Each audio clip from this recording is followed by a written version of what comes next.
Hello guys, welcome backs to Sneha audio novel channel. இன்றைக்கி நம்ம பார்க்க போகிற கதை ஆதித்யனின் ஆயுள் கைதி அவள் எபிசோட் 18. வாசிப்பது நான் உங்கள் ஆர்ஜே ஸ்னேஹா. வாங்க கதைக்குள்ளே போகலாம். மாடி படிக்கட்டுகளில் வினையுடன் ஆதி இறங்கத் தொடங்கிய அந்த நொடி காலத்தின் சக்கரம் அவனுக்காக ஒரு மைக்ரோ வினாடி நின்றதைப் போல இருந்தது. நள்ளிரவு காற்றின் சிலிர்ப்பும் உடம்பில் இருந்த கத்திக்குத்தின் வலியும் அவனுக்கு பழகி போயிருந்தது. ஆனால் அவனது இடது மார்பு கூண்டுக்குள் ஏதோ ஒன்று சுருக்கென்று குத்தியது. அது வெறும் வலி அல்ல, அவனது உயிர் உருகி போகும் ஒரு விசித்திரமான உள்ளுணர்வு. கார்ப்பரேட் உலகத்தில் எத்தனையோ சதிவலைகளை தன் அறிவால் முறியடித்த ஆதிக்கு அவனது உள்மனம் இப்போது ஏதோ அபாயத்தை அவனுக்கு உணர்த்தியது. சட்டென்று மாடிப்படியிலேயே நின்றான் ஆதித்யதேவ். ஆதி, என்னாச்சு? ஏன் நின்னுட்ட என்று வினய் பதற்றமாக கேட்டான். ஆதி எதுவும் பேசவில்லை. அவன் கண்கள் சுழன்றன. வினய், மதுரா இங்கதான் இருக்கா, என் மனசு அவ இங்கதான் இருக்கான்னு சொல்லுதுடா என்றான். ஆதி தன் கைகளை எடுத்து தலையை பிடித்து கொண்டான். அப்போது ஏதோ தோன்ற அவன் தன் கைகளை உற்று பார்த்தான். அவனது கைகளில் சில நிமிடங்களுக்கு முன்பு அவன் அமர்ந்திருந்த அந்த சிமெண்ட் தொட்டியின் மேல் மூடியிலிருந்து ஒட்டியிருந்த ஈரப்பதம் நில ஒளியில் லேசாக பளபளத்தது. வினய், பாத்தியா, இன்னைக்கு ராத்திரி மழை பெஞ்சு 3 மணி நேரம் ஆக போகுது. மற்ற இடம்லாம் காஞ்சிடுச்சு. ஆனால் அந்த தொட்டியோட மூடி மேலே மட்டும் இன்னும் தண்ணி கசிஞ்சிட்டே இருக்கு.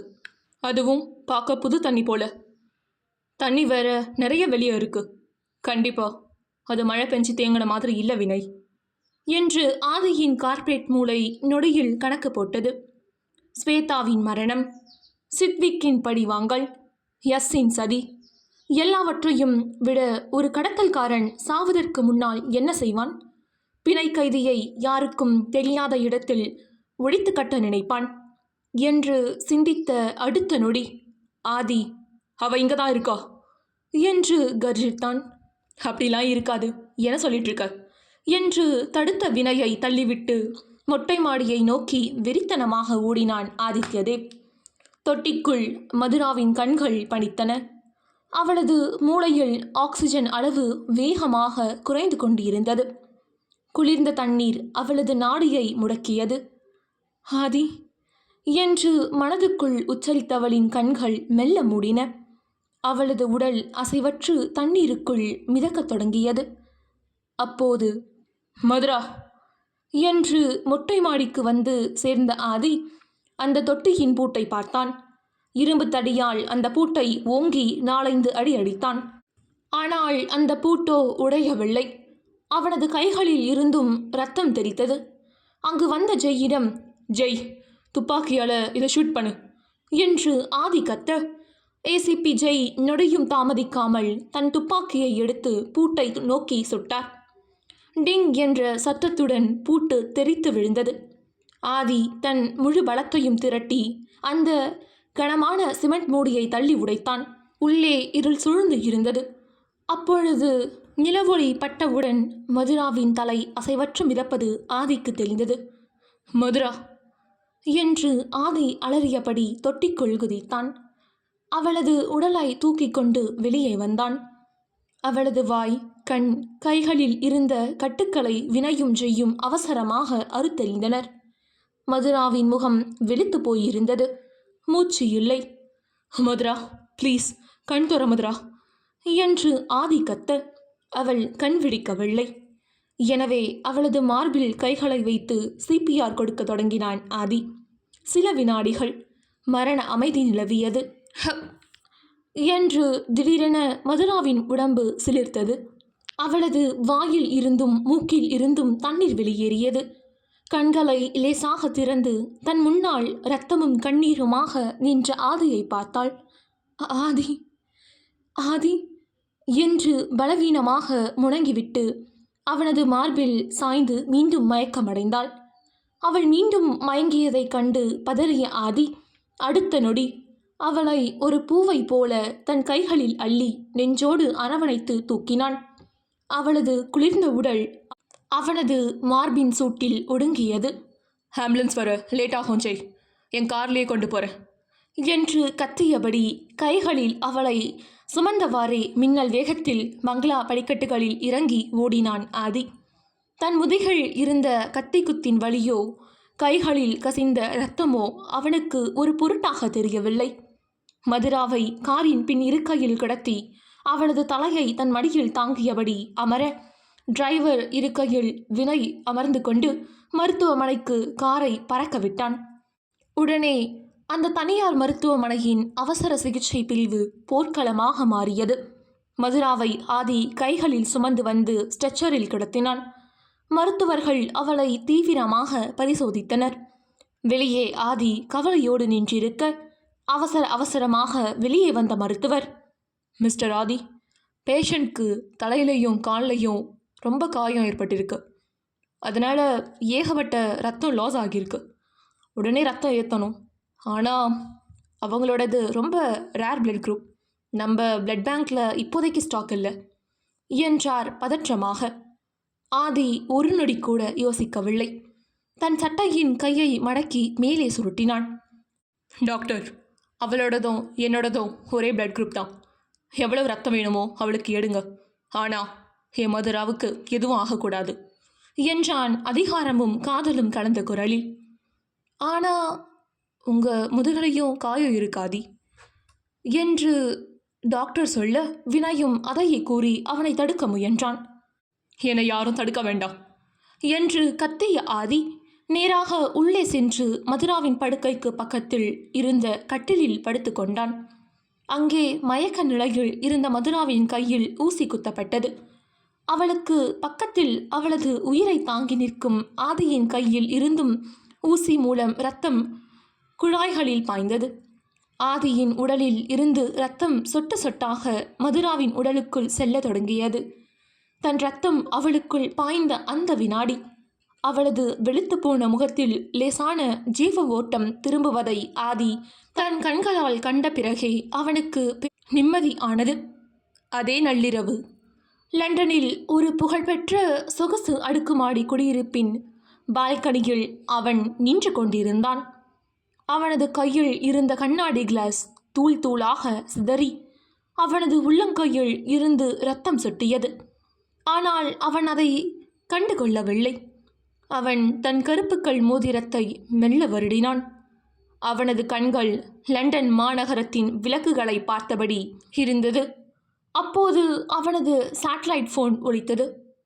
சொல்லுங்க, காரியம் முடிஞ்சதா? ஆதி இப்போ என்ன பண்ணுறான்? மதுராவோட பிணத்தை கட்டிட்டு அடறானா? அவனது குரலில் கொடூரமான நக்கல் இருந்தது. மறுமுனையில் ஒரு நடுக்கமான குரல் கேட்டது. இல்லை சார், இல்லை. அந்த ஆதி கடைசி நேரத்தில் அந்த தண்ணி தொட்டியை உடைச்சி மதுராவை காப்பாற்றிட்டான். அவளுக்கு தான் சொந்த ரத்தத்தை கொடுத்து இப்போது ஹாஸ்பிட்டலில் காப்பாற்றிட்டான். அந்த சித்விக்கும் போலீஸ்கிட்ட மாட்டிக்கிட்டான் என்றான். அந்த குரலை கேட்டதும் அந்த மர்ம மனிதனின் முகம் கோபத்தால் சுருங்கியது. ஆனால் அடுத்த சில நொடிகளிலேயே அவன் பயங்கரமாக சிரிக்கத் தொடங்கினான். ஆதி இல்லை, தேவ், நீ இன்னும் மாறவே இல்லை. அதே பழைய புத்தி கூர்மை, அதே பைத்தியக்காரத்தனமான காதல். ஆனால் நீ மதுராவை காப்பாற்றினது எனக்கு பெரிய விஷயம் இல்லை தேவ். ஸ்வேதா செத்ததுக்கு காரணம் நீதானு சித்விக்க நினச்சிட்டு இருக்கோம். ஆனால் உண்மையான காரணம் என்னன்னு உனக்கு தெரியுமா தேவ் என்று அவன் தன் கையில் இருந்த இரத்தத்தை துடைத்து கொண்டே தொடர்ந்தான். சித்விக்கும் ஸ்வேதாவும் வெறும் பகடக்காய்க தான். என் உண்மையான பகை உன்கிட்ட மட்டும்தான். நீ இப்போ இந்தியாவில் உன்னோட எஸ் அப்படின்ற பெயரை கொண்ட எல்லா எதிரிகளையும் தேடிட்டு இருப்பல. ஆனால் பாரு, நான் உனக்கு ரொம்ப நெருக்கமானவன் தான். உன்னோட கடந்த காலத்தினோட சாட்சினா என்று அவன் கையில் இருந்த ஒரு பழைய புகைப்படத்தை பார்த்தான்.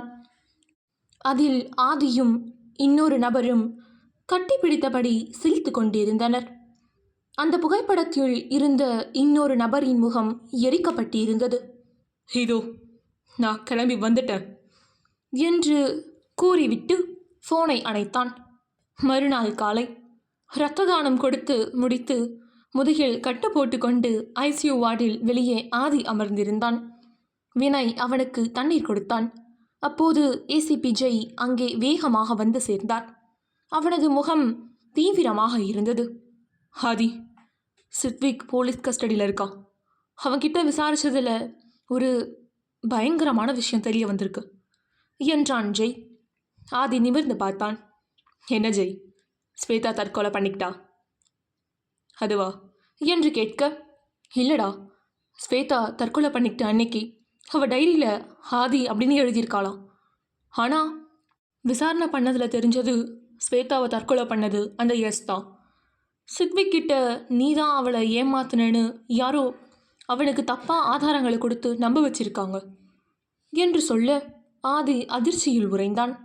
அப்போ அந்த எஸ் யாரு ஜெய் என்று கேட்க, ஜெய் தன் கையில் இருந்த கோப்பை பிரித்தார். ஆக்சுவலி அந்த பேர் எஸ் இல்லை ஆதி, அது ஒரு லோகோ. நீ சொன்ன அந்த ரகசிய பட்டியலில் இருந்த நபர் நேற்று நைட்டே லண்டனுக்கு தப்பிச்சு போயிருக்கான். அவனோட ஒரிஜினல் பாஸ்போர்ட் விவரங்களை இப்போதான் நான் கலெக்ட் பண்ணிட்டு இருக்கேன். அவனோட பெயர் கூட என்று ஜெய் அந்த பெயரை கூற, உடனே ஆதியின் கையில் இருந்த தண்ணீர் கிளாஸ் நழுவி தரையில் விழுந்து நொறுங்கியது. அவன் இன்னும் உயிரோடு இருக்கானா? அது எப்படி சாத்தியம் என்று ஆதியின் கண்கள் முன்னெப்போதும் இல்லாத அளவிற்கு அதிர்ச்சியிலும் பயங்கரமான கோபத்திலும் விரிந்தன. ஏனெனில் அந்த பெயர் ஆதியின் வாழ்க்கையில் மிக நெருக்கமான, அவன் என்றோ இறந்துவிட்டதாக நினைத்த ஒருவனுடையது என்று ஆதி யோசித்து கொண்டிருக்கும் போதே தீவிர பரிசோதனைக்கு பிறகு வெளியே வந்த மருத்துவர் ஆதியின் தோளை தட்டி, இப்போதைக்கு பயப்பட எதுவும் இல்லை மிஸ்டர் ஆதி. மதுராவுக்கு உடம்பு சரியாயிடுச்சு, ஆபத்து கட்டத்தை தாண்டிட்டாங்க. ஆனால் இன்னும் மயக்கம் தெளிய கொஞ்ச நேரம் ஆகும் என்று கூறி சென்றார். ஆதி மெதுவாக அந்த ஐசியூ அறையின் கதவை திறந்து உள்ளே நுழைந்தான். அங்கே படுக்கையில் அசைவற்று தூங்கிக் கொண்டிருந்தாள் மதுரா. அவளை சுற்றி இருந்த அந்த பரபரப்பான சூழல், நர்ஸ்களின் நடமாட்டம் என எதுவும் ஆதியின் கண்ணில் படவில்லை. தன் உடலில் கத்தி குத்து வலி, சோர்வு என அனைத்தையும் மறந்து அவளது அருகில் சென்று நின்றான். தன்னை அறியாமல் மெதுவாக குனிந்து அவளது நெற்றியில் தன் உதடுகளை பதித்தான். அது வெறும் முத்தமல்ல, உன்னை மீண்டும் என்னிடம் கொண்டு வந்து விட்டேன் என்ற அவனது எல்லையற்ற காதலின் அர்ப்பணிப்பு. அந்த மைக்ரோ வினாடி மயக்க நிலையின் ஆழத்தில் இருந்த மதுராவின் உடம்பில் ஒரு மெல்லிய சிலிர்ப்பு ஏற்பட்டது. அவளது கண்கள் திறக்கவில்லை. அவள் இன்னும் உணர்வற்ற நிலையில்தான் இருந்தாள். ஆனால் தன் ஆதியின் ஸ்பரிசத்தை அவளது உள்மனம் உணர்ந்தது. அதை உணர்ந்த அடுத்த நொடி அவளது மூடியிருந்த இடது கண்ணின் ஓரத்திலிருந்து ஒரு துளி கண்ணீர் மெதுவாக கசிந்து கன்னத்தில் இறங்கியது.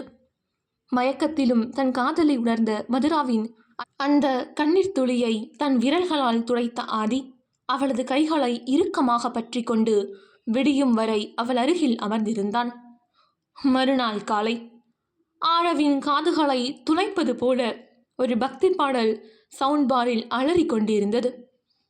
ஆனைமுகனே என்று அதிகாலையிலேயே ஹை டெசிபலில் ஒலித்த பாடலை கேட்டு திடுக்கிட்டு விழித்தான் ஆரவ். கண்ணை திறந்தவனுக்கு அடுத்த அதிர்ச்சி காத்திருந்தது. அறை முழுக்க ஏதோ பனிமூட்டம் போல வெள்ளை நிற புகை சூழ்ந்திருந்தது.